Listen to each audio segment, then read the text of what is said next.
আসসালামু আলাইকুম, আমি মীর স্ক্রিনের চ্যানেলের পক্ষ থেকে সবাইকে স্বাগত জানাচ্ছি। আজ আমি দেখাবো কিভাবে বিকাশের মাধ্যমে যে কোনো প্রকার বিল আপনি পরিশোধ করতে পারেন। তো আমি উদাহরণস্বরূপ কিভাবে ইলেকট্রিক প্রিপেড মিটারের বিল কিভাবে পরিশোধ করা যায় বিকাশের সাহায্যে তা আমি দেখিয়ে দেব। কিভাবে আপনার সব বিলও পরিশোধ করতে নিয়ে। সো শুরু করা যাক।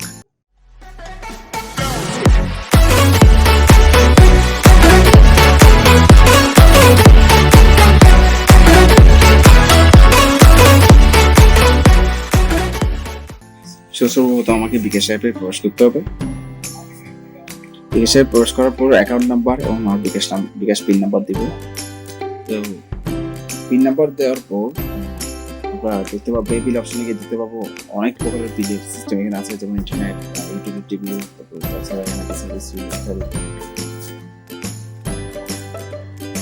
তো আমার এখানে সবার উপরে টপে দেখতে পাবেন বিদ্যুতের একটা অপশন দেখতে পাচ্ছেন। তো আমরা বিদ্যুৎ অপশনে যাবো। বিদ্যুৎ অপশনে বেশ কিছু অপশন দেখতে পাবেন, স্ক্রিন ডাউন করছি। তো আমি বিদ্যুৎ স্মার্টটি বেছে নিব। দেখতে পাচ্ছি মিটার নাম্বারের জায়গায় আমার নির্দিষ্ট অঙ্কের যে মিটার নাম্বার সেটা প্রবেশ করবো এবং আপনার নির্দিষ্ট কন্ট্যাক্ট নাম্বার দেবেন, দিয়ে পে বিল করতে গিয়ে যান অপশনে ক্লিক করুন।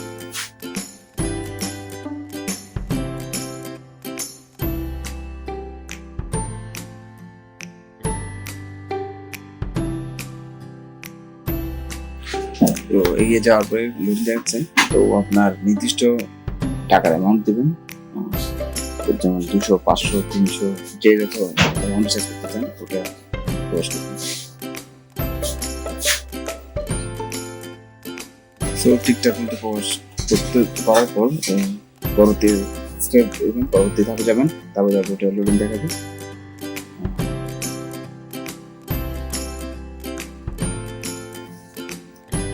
এবং সর্বশেষ যে কাঙ্ক্ষিত আপনার যে পরিমাণ টাকা রিচার্জ করবেন তার জন্য বিকাশ 1% চার্জ করবে আপনাকে।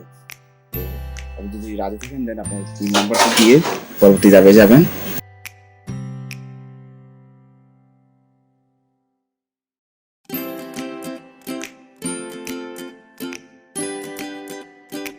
ট্যাপ দিয়ে আপনার যে নিচে পাখি চিহ্ন যে অপশন ট্যাপ দিয়ে ধরে রাখুন কিছুক্ষণ। দেখতে পাচ্ছেন এখানে লোডিং হচ্ছে, শুরু হয়ে গেছে। এর মাঝে আপনি দেখতে পাবেন ক্যাশব্যাক অপশন যদি চালু থাকে, বিকাশ যদি নিজস্ব ক্যাশব্যাক অপশন চালু থাকে, দেখবেন ক্যাশব্যাক পাবেন। ওটা আগের সময় এরকম সবাই ক্লিক করে দেখতে পাবেন একটা নির্দিষ্ট যে মাধ্যমে যে নাম্বার মাধ্যমে যে নাম্বার বিকাশের মাধ্যমে বিল পে করছেন প্রত্যেকটি মেসেজ পাবেন এবং টোকেন নাম্বার দেখবেন, তার ইত্যাদি আনুষঙ্গিক খরচ দেখতে পাবেন। তো দেখার পরে বিশ অঙ্কের যে টোকেন নাম্বারটা আছে ওটা ইনপুট করে আপনার মিটার রিচার্জ সম্পূর্ণ হবে। ধন্যবাদ সবাই।